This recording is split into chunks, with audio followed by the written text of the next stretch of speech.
반갑습니다. 예, 반갑습니다. 전국의 라이프 MD를 준비하신 여러분들 반갑습니다. 여러분들의 학습 길잡이가 될 오준영이라고 합니다. 반갑습니다. 여러분, 이 시험을 제가 여러분들께 안내해 드린 것 중에 하나가 뭐냐면 오리엔테이션 영상 유튜브에 있는 거 보신 분들도 계시고 혹시나 안 보신 분 계시다면요. 저희가 안내해 드릴 건데 그 꼭 뭐 하시면 되냐면 저희 유튜브 채널에 들어가서 검색창에다가 한글로요 라이프 MD라고 치시면 여러분들을 위한 학습 영상들이 많이 올라가 있습니다. 그래서 미리 공부하시고 싶으신 분들은 그걸 통해서 공부하시면 되고, 저희 접속하신 앱에도 있잖아요. 라이프 MD 앱에도 여러 영상들이 탑재가 되어 있으니까 그걸 통해서 공부하시면 아주 좋을 것 같습니다. 자, 그래서 안내를 먼저 드리도록 할게요.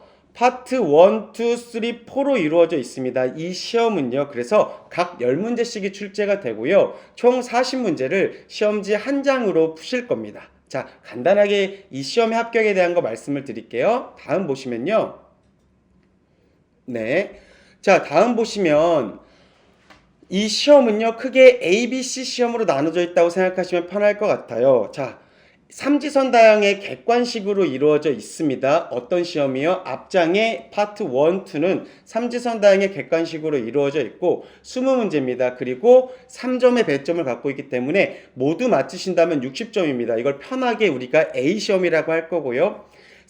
파트 3 생명보험은요. 사지선 다형의 객관식으로 이루어져 있고요.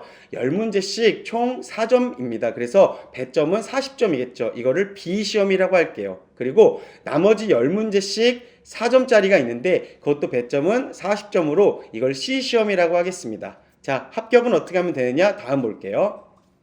시험은 이렇게 출제가 합격을 기준은 이렇습니다. 보시면 A시험 더하기 B시험을 해서요 100점의 만점을 산출하고요, 그 다음 다시 A시험 더하기 C시험을 해서 100점을 산출하게 됩니다. 그러면 여러분 어떻게 될까요? A시험을 60점 다 맞는다면 이 시험의 기준 자체가 60점, 60점 이상을 맞으면 합격이기 때문에 A시험을 60점 맞으시면 됩니다. 근데 A시험은요 그 양이 굉장히 광범위합니다. 그래서 여러분들이 조금 더 집중하시면 좋은 게 BC시험입니다. 아무래도 10문제씩 4점의 배점, 큰 배점을 갖고 있고 교재로 보면 굉장히 양이 적기 때문에 그래서 여러분들이 집중하시는 건 BC시험에 조금 더 집중하시면 좋을 것 같아요. 이런 가이드들은요 제가 안내해 드릴 거고, 혹시나 이런 것들이 궁금하신 분들은 OT 영상을 시청하시면 훨씬 더 자세하게 알 수 있다 말씀을 먼저 드리고 시작하도록 하겠습니다.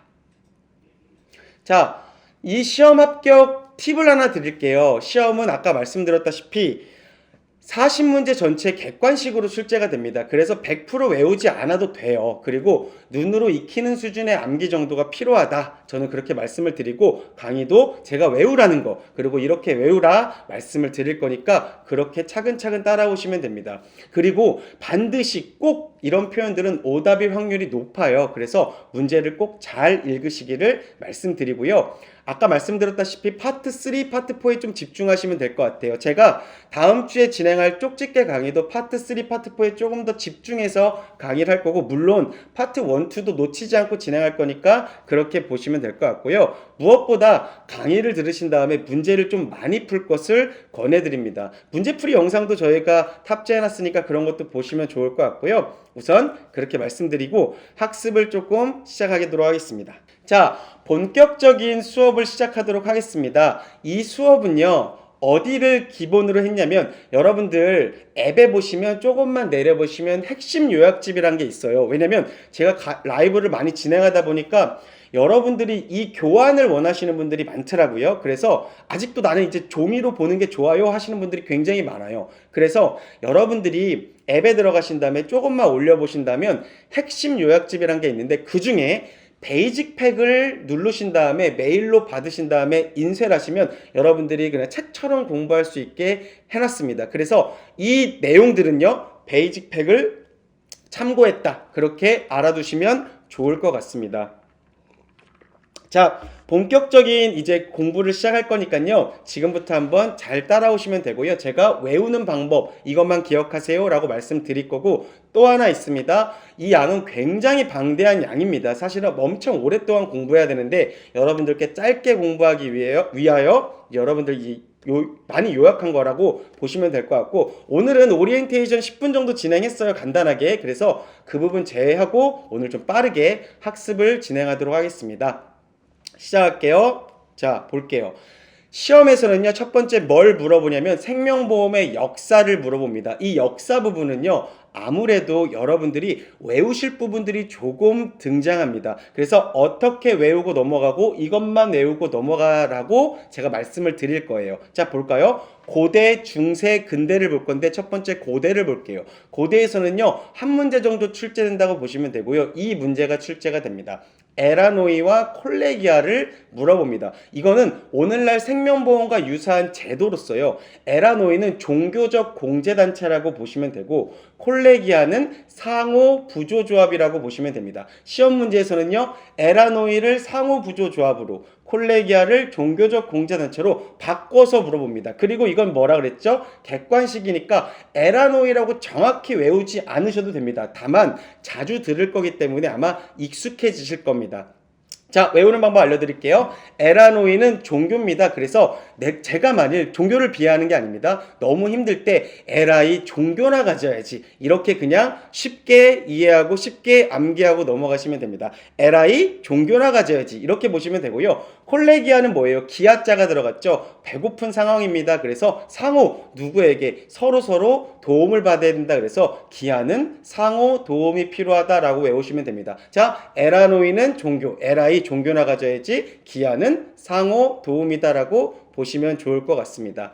자, 이렇게 외우고 넘어갈게요. 다음 중세 보겠습니다. 중세는요, 길드와 톤틴연금 두 개만 알고 계시면 됩니다. 길드는 뭘까요? 길드는 중세 시대는 아무래도 우리가 육로나 뭐 항로보다는 해로, 이제 쉽게 얘기해서 바닷길이 무역을 바다로 했기 때문에 이 배에 실린 재산들이 굉장히 나의 큰 재산이 됐겠죠. 그래서 배를 가진 사람들끼리 내 배가 해적을 만나거나 폭풍을 만나가지고 이게 배가 침몰하거나 이러면 내 재산이 가장 큰 손실을 보기 때문에 이 배를 가진 동업자끼리 상호 부조조합을 맺어서 뭔가 보험의 형태를 갖고 있는 거예요. 내가 만일 내 배가 부서지면 다른 사람이 모은 보험료를 보험금으로 받는 거를 우리가 길드라고 했습니다. 그래서 항해 도중 발생한 선박이나 화물의 손해를 공동으로 부담하고 구성원의 사망, 화재, 도난 등의 재해를 구제해주는 게 길드였다라고 보시면 될 것 같습니다. 시험 문제에서는요, 오른쪽에 있는 톤틴연금을 더 자주 물어보는데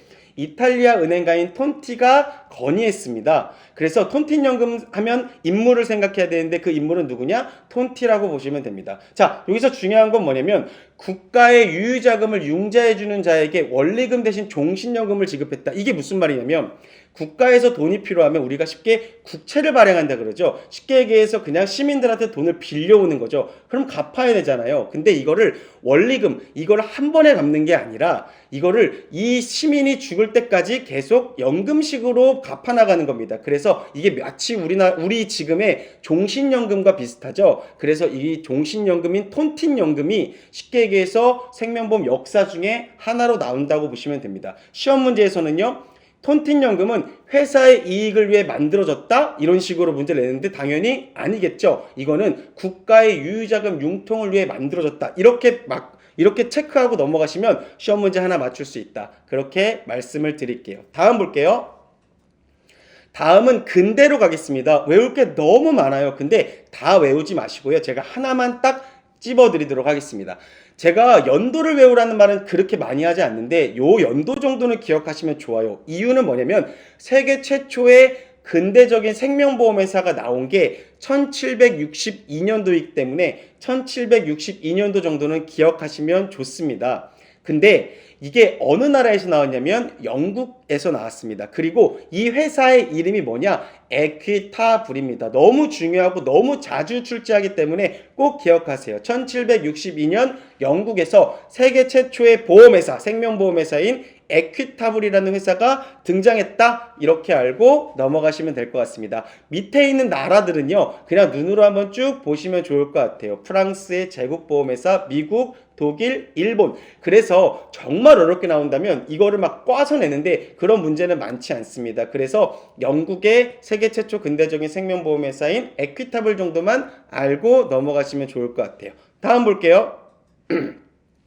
다음은 우리나라의 상호부조 제도를 보도록 하겠습니다. 이건 뭐냐면 우리나라의 생명보험 역사부터 시작하는 건데요. 이렇게 외우시면 될 것 같아요. 삼계탕, 보신탕으로 외우실 건데 이 내용은 뭐냐면 사만시대부터 시작한 개모임 알죠? 개모임이 사만시대 때부터 시작했습니다. 그래서 그냥 이렇게 외우시면 됩니다. 최근까지 개모임은 하고 있는데 이걸 언제부터 했냐면 사만시대 때부터 했습니다. 그래서 한 글자씩만 따서 삼계탕이라고 외우시면 되고요. 보는요 지금 많이 하지 않죠. 불교 사원에서 공동재산을 운영해서 그 이자로 자선이나 대부를 해주던 제도를 말하는데 이건 보입니다. 지금은 거의 없죠. 그래서 보는요 신라시대 때부터 있다 해서 보신탕이라고 외우시면 됩니다. 어렵지 않죠? 삼계탕, 보신탕 외우시면 될 것 같아요. 꼭 기억하세요. 다음 볼게요. 다음은 인물들을 잠깐 정리해 드릴게요. 이게 인물들이 좀 많이 나오거든요, 시험에. 근데 여기 있는 인물들만 아시면 좋을 것 같습니다. 자, 보험은 한 사람이 내는 보험료는요, 여러 사람을 위한 보험금으로 쓰일 거고요. 그리고 여러 사람들이 모은 보험료가 나에게 보험금으로 쓰일 겁니다. 그래서 1인은 만인을 위하여, 그리고 만인은 1인을 위하여라고 독일학자 마네스가 얘기했다. 기억할게요. 독일학자 마네스가 1인은 만인을 위하여, 만인은 1인을 위하여라고 이야기했습니다. 자, 그리고 밑에 보시면요. 파스칼이란 사람이 있습니다. 파스칼은 프랑스의 수학자인데 그것까진 모르셔도 됩니다. 파스칼은 생존율, 헨리는 사망표. 이걸 외우실 건데요. 이걸 당연히 또 바꿔서 내겠죠. 그래서 생파라고 외우시면 됩니다. 생존율은 파스칼. 그리고 헨리가 원래 좀 다른 말로 할례라고 하거든요. 그래서 사망할례. 여러분들이 만일 시험 공부를 잘 안 하시면 제가 사망할래 이렇게 그냥 외우시면 좋을 것 같습니다. 생파 외우시고요. 사망할래 외우시면 또 한 문제 맞출 수 있습니다. 자, 그리고요. 아까 말씀드렸죠. 오늘날의 종신연금과 비슷한 톤틴연금을 누가 만들었어요? 이탈리아 은행가인 톤티가 만들었다. 그것도 기억하시면 아주 좋을 것 같아요. 자, 다음 볼게요. 자, 너무 많죠? 제가 찝어드리도록 하겠습니다. 우리나라 생명보험을 기원들을 쭉 볼 건데요. 우리나라 생명보험은 어디서 들어왔을까요? 여러분, 우리나라 생명보험은요, 일본에서 들어왔습니다. 일본에서요, 강화도 조약을 체결한 이후에 일본의 보험회사에서 우리나라에 대리점을 설치하면서 우리나라 생명보험이 시작했다라고 보시면 될 것 같습니다. 그리고 1921년도에 최초의 생명보험회사인 조선생명보험 주식회사가 등장했다. 기억하시면 되고요. 그리고 이거 다 외우실 필요 없고 연도마다 이런 특징이 있었구나 정도만 알아두시면 되는데 50년대는 무슨 일이 있었죠? 6.25 전쟁이 있었죠. 그러다 보니까 당연히 보험이 좀 침체가 됩니다. 그리고 나서 60년대에 들어오면 경제개발 계획들이 우리가 생기게 되죠. 경제가 막 부흥하는 시기가 오죠. 그때 국민저축기관으로 보험이 지정이 됩니다. 저 보험회사가. 그래서 단체보험이 급성장합니다. 여기서 정말 시험에 많이 나오는 문제가 또 등장하네요. 여러분, 개인보험, 우리가 가입하는 보험이 개인보험이고요. 쉽게 얘기해서 회사가 가입하는 보험이 단체보험이라 생각하시면 되는데 단체보험과 개인보험 중에 뭐가 더 먼저일까요? 개인보험이라고 생각하기 쉽겠지만 아닙니다. 60년대에 단체보험이 먼저 성장하고요. 70년대 밑에 보시면요. 개인보험 위주로 전환이 됩니다. 그래서 단체보험이 먼저고 그 다음에 개인보험이 70년대 그 뒤다라는 걸 기억하시면 됩니다. 꼭 기억하세요. 60년대는 단체보험, 70년대는 개인보험, 그리고 1977년도에 보험회를 지정할 정도로 보험이 정말 많이 발전한 시기다라고 보시면 될 것 같아요. 다음 볼게요. 다음은요, 90년대를 넘어와 볼까요? 자, 90년대 우리 금융실명제가 좀 생기게 됐죠. 그래서 보험시장이 이때부터 개방이 됩니다. 그래서 금융자율화가 생기고요. 경쟁체제로 보험이 전환이 됩니다. 그리고 2000년대 들어오면요. 방카슈랑스 제도라는 게 도입이 되는데요. 방카슈랑스 뭘까요? 여지껏 나왔던 내용들은 뒤에서 차근차근 풀어드릴 건데 먼저 기억하세요. 방카슈랑스는 뱅크 그리고 인슈런스 은행과 보험의 합성어로요. 은행에서 보험을 판매하는 거 우리가 방카슈랑스라고 합니다. 기억하시면 너무 좋겠죠? 방카슈랑스 제도가 도입된 게 2000년입니다. 그리고 2013년도에는요. 인터넷 전문 생명보험회사가 출범을 했고요. 인터넷에서 이제 보험을 가입하는 거죠. 쉽게 얘기해서. 그리고 2015년에는요. 보험 슈퍼마켓인 보험다모아가 운영 중입니다. 보험다모아는 뭐냐면요. 생명보험협회 홈페이지를 들어가시면 모든 보험회사의 보험 상품들이 다 정리가 돼 있다라고 보시면 됩니다. 그게 2015년도고요. 2017년에는요. 내 보험 찾아줌. 내가 만약 사망하거나 내 가족이 사망했을 때 어떤 보험을 가입했는지를 확인할 수 있는 내 보험 찾아줌 서비스가 2017년부터 시작했습니다. 그래서 여기에 있는 빨간색 글씨 정도는 눈으로 익혀두시면 문제 푸시는데 너무 도움이 많이 될 것 같아요. 그렇게 말씀을 드리도록 하겠습니다. 자, 다음은요. 생명보험의 기능을 잠깐 알아볼 건데요. 생명보험은요. 사회보험은 뭘까요? 국가에서 하는 공영보험이라 그러죠. 이 보험과 상호 보완과 경쟁이라는 양면성을 갖고 있죠. 서로 보완을 해줄 겁니다. 다만 국민연금과 우리 생명보험에서 판매하는 일반 연금 상품을 생각하시면요. 당연히 경쟁 관계에도 있겠죠. 그래서 상호 보완과 경쟁의 양면성이 있다 보시면 됩니다. 그래서 시험 문제에서는요. 사회보험과 민영보험을 비교하는 문제를 출제하는데요. 사회보험 생각하시면요. 어렵게 생각하지 마시고 그냥 국민연금 같은 국민연금 또는 그냥 의료보험 이런 거 생각하시면 되고요. 민영보험은 뭐가 있을까요? 연금보험 이런 거 생각하시면 되겠죠. 뭐 실손의료비 생각하시면 되고 보험회사에서 판매하는 보험 상품들을 생각하시면 됩니다. 자, 볼까요? 사회보험은요. 가입의 형태가 뭐예요? 의무적으로 가입을 하는 거고요. 그리고 급여는요. 법률로 규정이 되어 있습니다. 법률로 규정되어 있다는 건 뭐예요? 이 사람의 소득의 얼마에 따라서요. 내는 보험료와 받는 보험금이 같다. 서로 이제 내가 내는 거에 따라 다르다라고 보시면 될 것 같고요. 보장 수준은 최저생계 또는 의료보장을 목적으로 하고 있고요. 운영은 누가 할까요? 당연히 정부에서 독점적으로 합니다. 운영의 취지는 사회적으로 형평하게 살아야 된다. 형평성을 두고 있죠. 민영보험은 반대입니다. 내가 가입하는 거죠. 그러다 보니까 임의 가입 형태로 되어 있고요. 급여는 계약에 의해 결정이 됩니다. 계약에 내가 얼마 가입하는 거에 따라 결정이 되는 거죠. 그리고 보장 수준은 어떻게 될까요? 보험료 부담 수준에 따라 다 다르겠죠. 그리고 운영의 주체는 민간입니다. 회사에서 하는 거죠. 경쟁체제로 운영이 될 거고요. 운영 취지는 뭘까요? 개인별 적정성을 두고 운영이 된다라고 보시면 될 것 같습니다. 사회보장제도를 보도록 하겠습니다. 사회보장제도는 당연히 어디서 할까요? 국가에서 진행을 하겠죠. 사회보장제도에는 크게 세 가지가 있습니다. 사회보험, 공공부조, 사회서비스가 있죠. 사회보험은 뭘까요? 여러분 이런 얘기 들어보셨죠? 4대 보험이란 얘기 들어보셨죠? 국민연금보험, 그리고 국민건강보험, 산재보험, 고용보험, 이 4대 보험을 우리가 사회보험이라고 하죠. 공공부조는 뭘까요? 기초생활보장, 그리고 의료급여, 이런 것들을 우리가 공공부조라 그러고요. 사회서비스는 다 복지자가 들어가네요. 노인복지, 장애인복지, 아동복지, 가정복지가 있다라고 보시면 됩니다. 시험 문제에서는 당연히 어떻게 출제할까요? 다음 중 공공부조에 해당하지 않는 것을 한 다음에 사회보험이나 사회서비스 중 하나를 넣어놓겠죠. 외우는 방법은 어렵지 않습니다. 보험자가 들어가면 사회보험이고요. 복지자가 들어가면 사회서비스라고 보시면 좋을 것 같습니다. 공공부조는 좀 별도로 알아두셔야 되겠죠. 자, 생명보험 자산의 특성을 볼게요. 생명보험 자산은요.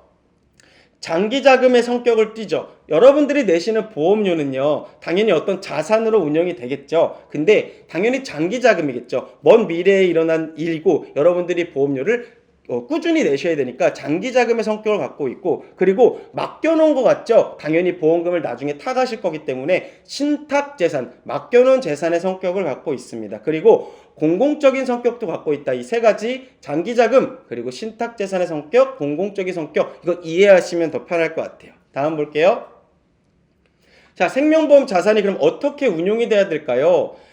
4개만 기억하시면 됩니다. 그냥 한 글자씩만 외우시면 되고요. 안수유공인데요. 이거 외우시기 싫으면 이해하셔도 괜찮을 것 같아요. 자, 볼게요.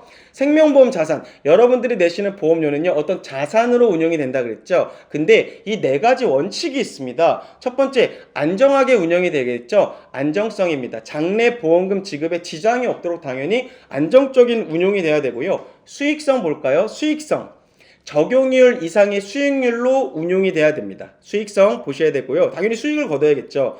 유동성도 있습니다. 보험금을 일시에 지급되는 걸 대비해서 즉시 현금화할 수 있는 자산. 왜냐면 여러분들이 만일 보험 사고가 발생하신다면 보험금이 바로 여러분들이 지급이 돼야 되다 보니까 유동성, 바로 현금화할 수 있는 자산으로 운용이 돼야 되겠죠. 자, 4번째 볼까요? 공익성입니다.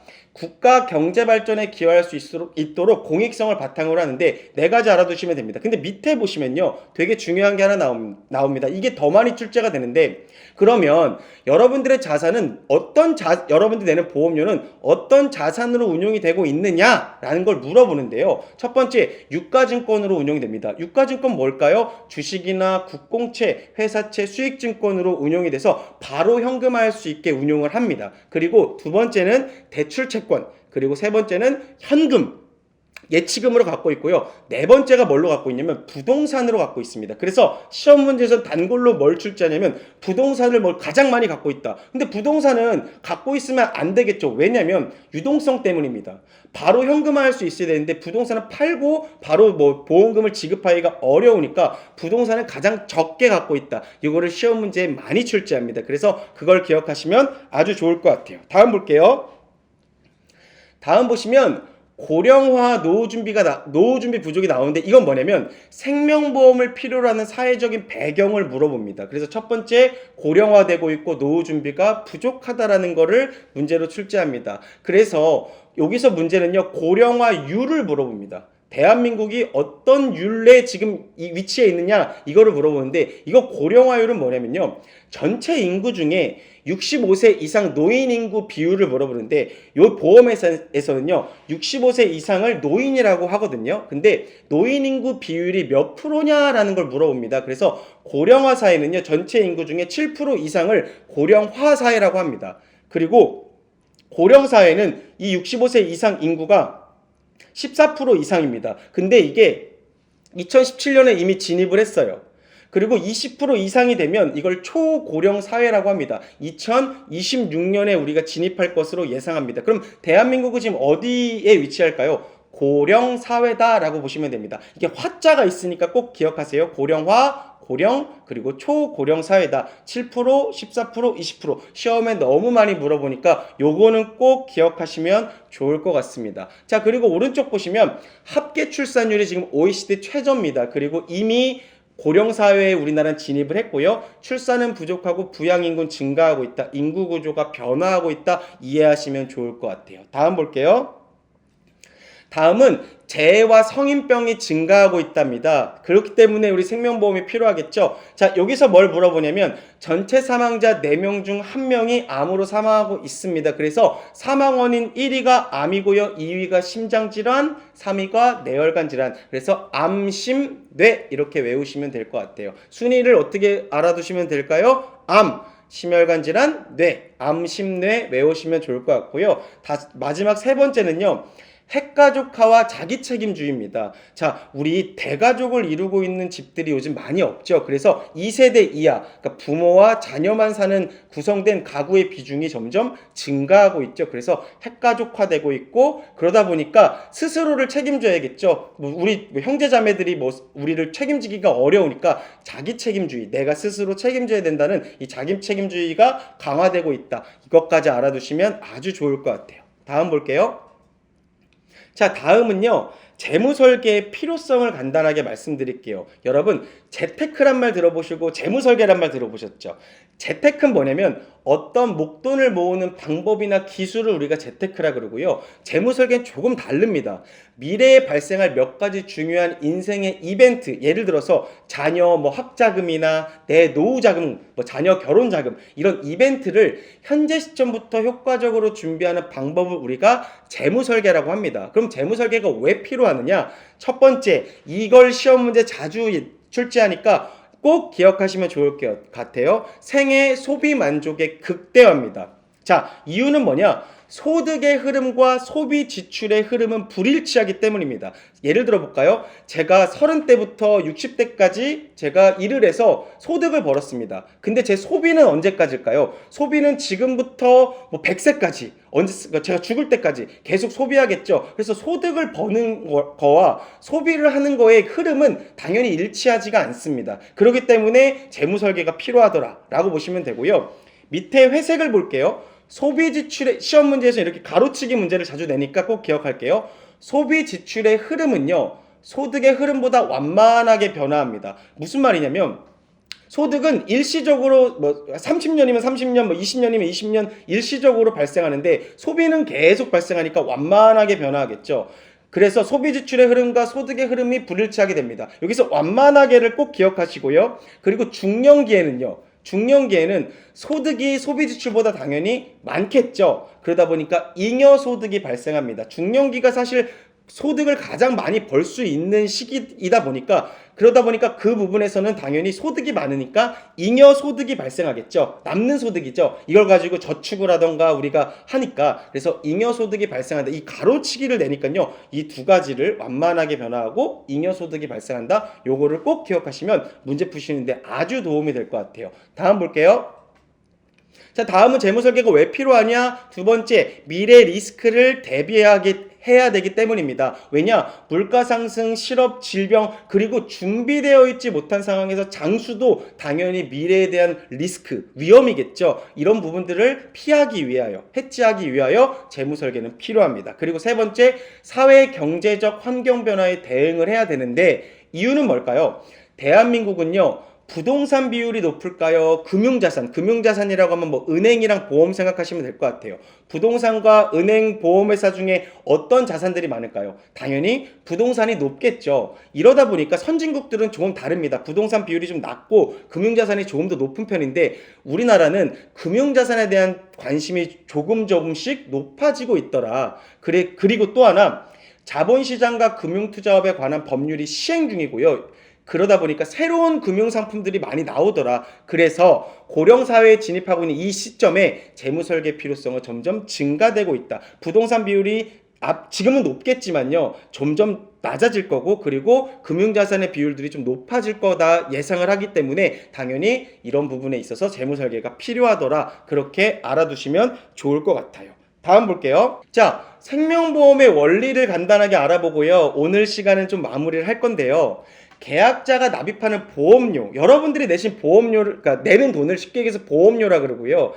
뭐 보험 사고가 발생해서 보험회사가 지급하는 걸 보험금이라고 합니다. 그래서 이 보험료는요. 몇 가지 원칙에 의하여 산출하는데 첫 번째 대수의 법칙이 있고요. 두 번째 생명표가 있고요. 세 번째 수지상등의 원칙이라고 있는데 이 세 가지를 좀 알아보는 시간을 갖도록 하겠습니다. 자, 첫 번째 대수의 법칙부터 볼게요. 대수의 법칙은 뭐냐면요. 이렇게 생각하시면 됩니다. 주사위를 한번 던져볼까요? 주사위를 던져보면 1에서 6까지가 한 번씩 나올 확률이 높을까요? 어느 때는 2가 두 번 나오고 어느 때는 3이 두 번 나오고 이런 일들이 벌어지겠죠.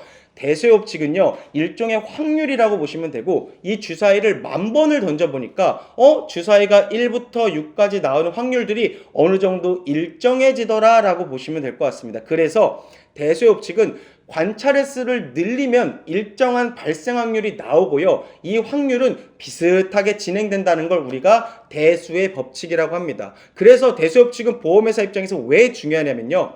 다수의 가입자로 구성된 동일한 성질의 위험을 가진 어떤 사람들이 보험단체가 필요하다는 거죠. 그래서 일단 여기서 시험 문제가 또 나오는 게 뭐냐면 다수의 가입자입니다. 다수의 가입자를 꼭 기억하시면 되고 그리고 또 하나는 동일한 성질의 위험, 이걸 막 서로 다른 성질의 위험이다라고 얘기를 하거든요. 그거 아닙니다. 동일한 성질의 위험을 가진 일종의 사람들이 필요하다라고 보시면 될 것 같습니다. 그래서 단체의 가입자 수가 많을수록 사고 발생 확률의 정확성이 높아지게 되는 거죠. 이해를 간단하게 쉽게 들어볼게요. 20세인 홍길동이 있고요. 50세인 변사또가 있어요. 20대인 홍길동은요 너무 방탕하게 살아서 건강이 너무 안 좋아요. 근데 50대인 홍길동은요 너무 건강하게 살아서 너무 건강한 위를 많이 챙겨서 건강이 되게 좋아요. 근데 똑같은 보험을 가입한다고 칠게요. 그럼 당연히 누가 더 보험료를 비싸게 받을까요? 당연히 건강이 안 좋은 홍길동에게 보험료를 비싸게 받아야 돼요. 근데 실제는 그렇지 않죠. 왜 그럴까요? 20대인 홍길동이란 동일한 위험, 성질의 위험을 가진 사람들을 모으고 50대인 변사또인 동일한 성질의 위험을 가진 사람들을 모아놓으니까 그게 다르다라는 거죠. 왜? 50대가 20대보다 조금 더 건강이 좀 좋지 않더라라는 거죠. 그렇기 때문에 한 사람 한 사람 할 땐 모르겠지만 여러 사람을 모으니까 그 확률이 일정해지더라. 이걸 대수업칙이라고 보시면 될 것 같습니다. 이런 부분들이 많아야지 보험단체의 안정성도 좋아지더라. 여기까지 기억하시면 아주 좋을 것 같습니다. 다음 볼게요. 다음은요, 사망률과 생명표를 볼 건데요. 여기서 문제. 사망률은요 1년간의 사망자 수 나누기 연초의 생존자 수입니다. 요거 아주 쉽게 이거 딱 물어보는 경우들이 있으니까요 기억할게요. 사망률은 1년간의 사망자 수 나누기 연초에 살아있는 생존자 수다. 기억하시면 되고요. 다음 생명표는요 사망표인데요, 사람의 연령별 생사와 관련된 통계를 나타낸 표입니다. 야, 이게 무슨 말이냐면 국민생명표라는 게 있고 경험생명표라는 게 있어요. 쉽게 얘기해서 사람이 살고 죽는 통계치라고 보시면 되는데, 국민생명표는 어디서 하냐면 그냥 정부에서 한다고 생각하시면 될 것 같아요. 전체 국민 또는 특정 지역의 인구를 대상으로 작성합니다. 전체 국민 또는 특정 지역의 인구를 대상으로 작성해서 이 사람들의 사망과 생존을 보는 게 국민생명표고요. 보험회사에서 하는 건 뭐냐면 경험생명표입니다. 이거를 시험 문제 많이 내겠죠. 생명보험회사나 공제조합 가입자에 대한 실제 사망 통계치를 작성한 표고요. 지금은 표는 계속해서 업데이트가 되겠죠. 그래서 몇 회 쓴다 이런 게 있는데 한 4, 5년에 한 번씩요 회가 바뀝니다. 지금은요 2019년 4월부터는 무슨 회를 쓰고 있냐면 9회 경험생명표를 사용하고 있다. 이렇게 알아두시면 아주 좋을 것 같아요. 9회를 쓰고 있습니다. 경험생명표를요. 어디서요? 생명보험 회사에서요. 다음 볼게요. 다음은 수지상등의 원칙입니다. 수지상등의 원칙은 어렵지 않습니다. 보험회사 입장에서요, 계약자가 납입하는 보험료 총액과, 그러니까 내 회사가 보험료를 받잖아요. 받은 거를 보험회사가 다 보험금으로 줘야 된다는 것입니다. 그래서 수입과 지출은 같다. 계약자가 납입하는 보험료의 총액과 보험회사가 지급하는 보험금의 합은 같다라고 보시면 됩니다. 그걸 수지상등의 원칙이다라고 쉽게 물어보니까 꼭 기억하시면 좋을 것 같아요. 다음 볼게요. 자, 이제 거의 마무리가 됐네요. 자, 마지막까지 집중할게요. 자, 보험계약 관계자인데요. 자, 보험계약 관계자. 여러분들이 늘 헛갈리기 쉬운 문제를 좀 정리해 드리겠습니다. 계약자가 누굴까요? 예, 계약자, 피보험자, 수익자 되게 복잡하죠? 쉽게 설명드릴게요. 계약자는 돈을 내는 사람이라고 보시면 됩니다. 계약자는 돈을 내는 사람, 그 돈은 보험료라고 하죠. 그래서 계약자는요, 돈을 내는 사람인데 여기서 중요한 거는요, 계약자, 피보험자, 수익자는요 모두 수나 자격에는 제한이 없다라는 겁니다. 무슨 말이냐? 계약자는 꼭 한 명이어야 될까요? 아니요. 2명, 3명, 4명 상관없습니다. 그리고 계약자는요 사람이 아니어도 돼요. 무슨 말이냐? 법인, 회사여도 됩니다. 회사가 돼도 되고요. 어느 때는 국가나 그냥 정부가 돼도 상관없습니다. 그래서 계약자는요 수나 자격에 제한이 없고 그건 피보험자나 수익자도 마찬가지입니다. 피보험자를 볼까요? 피보험자는 누굴까요? 예, 쉽게 얘기해서 피 흘리는 사람이라고 생각하시면 됩니다. 피보험자는 피 흘리는 사람이라 생각하시면 되고, 이 사람이 다치거나 이 사람이 늙거나 나이가 들어서 연금을 개시될 나이가 돼야지만이 보험금을 회사로부터 받을 수 있습니다. 그래서 쉽게 얘기해서 우리가 피보험자를 보험 계약의 대상이다라고 표현을 합니다. 쉽게 생각해서 그냥 피 흘리는 사람, 다치는 사람이라 생각하시면 더 편할 것 같아요. 그래서 피보험자 밑에 타인의 서면동의가 있죠. 예를 들어 볼게요. 계약자가 저희 와이프예요. 그리고 피보험자가 저예요. 근데 제가 사망하면 뭐 2억이든 3억이든 나오는 사망보험금이 있는 종신보험을 가입했습니다. 근데 와이프가 계약을 했는데 제가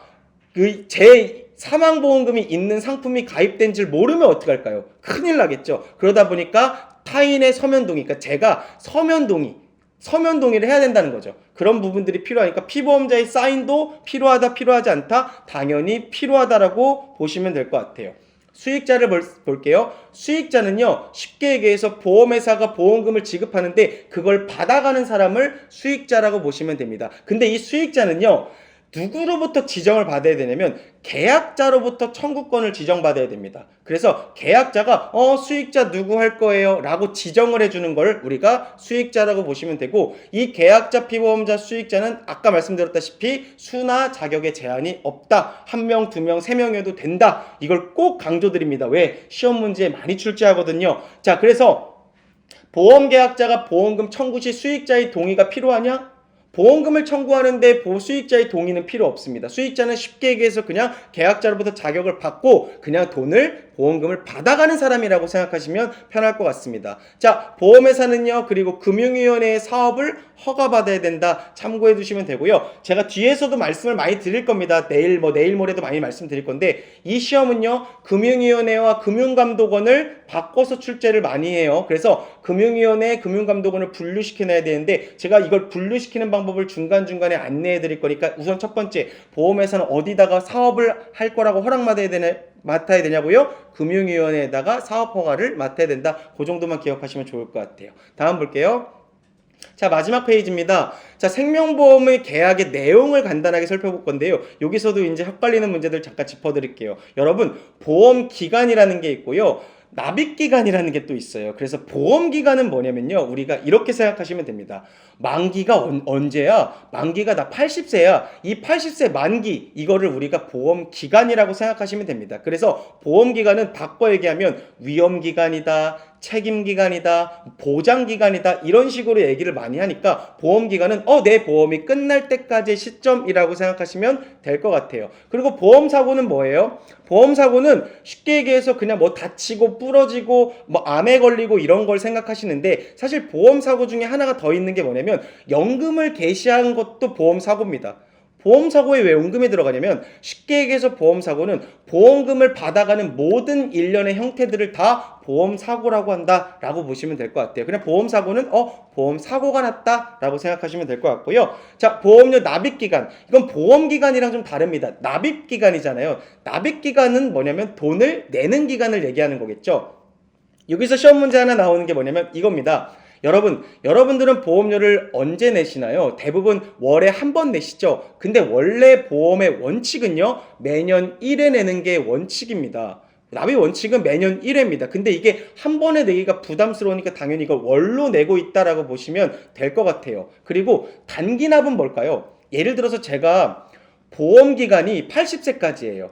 근데 저는요, 10년만 내기로 했어요. 예를 들어 제가 지금 30이라고 친다면, 그럼 제가 10년만 내기로 했으니까 저는 언제까지 보험료를 내면 되죠? 40세까지만 내면 되죠? 그러면 40세 10년만 내고 나머지 80까지는 어떻게 하는 거예요? 보장을 받으니까 내가 낸 기간이 보험 기간보다 짧죠? 그걸 우리가 단기납, 단기간에 걸쳐서 납입한다 그래서 단기납이라 그러고요. 전기납은 뭘까요? 예를 들어 제가 80세까지가 보험 기간인데 제가 80세까지 돈을 내야 돼요. 그러면 전기간에 걸쳐서 납입한다 그래서 이거를 전기납이라고 하죠. 그래서 여러분들이 이거를 꼭 기억하시면 됩니다. 그리고 아까 말씀드렸죠. 보험금액이 보험금을 다른 말로 표현한 거거든요. 보험금액은 보험금입니다. 보험금은 뭐라 그랬죠? 보험회사로부터 지급받는, 보험사고 났을 때 지급받는 금액을 보험금, 누가 받는다고요? 수익자. 그리고 보험료는 뭐라고요? 계약자가 납입하는 돈, 이거를 보험료라고 합니다. 자, 그러면 1일차 강의를 마무리할게요. 1일차 강의를 마무리하도록 하고요. 내일 2일차 강의 때 만나 뵙도록 하겠습니다. 모두 고생하셨고요. 점심 식사 맛있게 드시고 좋은 하루 되시기를 바라겠습니다. 내일 만나 뵙도록 하겠습니다. 감사합니다.